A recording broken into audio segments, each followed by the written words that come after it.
अब पढ़ते हैं दोस्तों आर्टिकल 28 अनुच्छेद 28 क्या कहता है।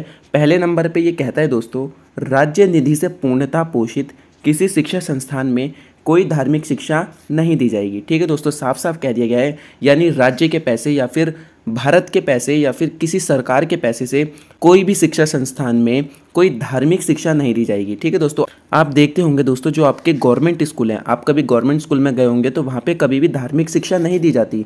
ना वहाँ पे किसी को भगवत गीता पढ़ाई जाती है, ना बाइबल पढ़ाई जाती है, ना कुरान पढ़ाई जाती है।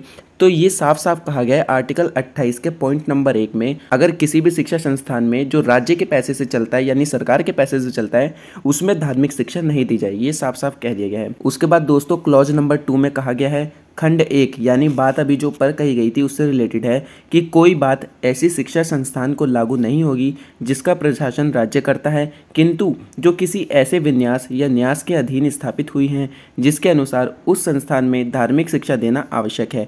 यानी अगर राज्य चाहता है, राज्य को पता है कि मुझे इस शिक्षा संस्थान में एक धार्मिक शिक्षा देनी है, अगर मान लो उत्तर प्रदेश का एक स्कूल है, उसमें भगवत गीता पढ़ाना राज्य या फिर योगी सरकार को अच्छा लगता है या उसे लगता है कि हाँ ये पढ़ाना ज़रूरी है, तो वहाँ पे भगवत गीता पढ़ाई जा सकती है। सिंपल सा इतनी बात है। ठीक है दोस्तों, इतना आपको याद रखना है। उसके बाद दोस्तों इसी के पॉइंट नंबर या क्लॉज नंबर 3 में कहा गया है, आप जबरन किसी व्यक्ति से धार्मिक कार्य नहीं करवा सकते। ठीक है दोस्तों, आप जबरन जो है किसी भी व्यक्ति से कोई धार्मिक कार्य नहीं करवा सकते, ये बात इस आर्टिकल में कही गई है। ठीक है दोस्तों।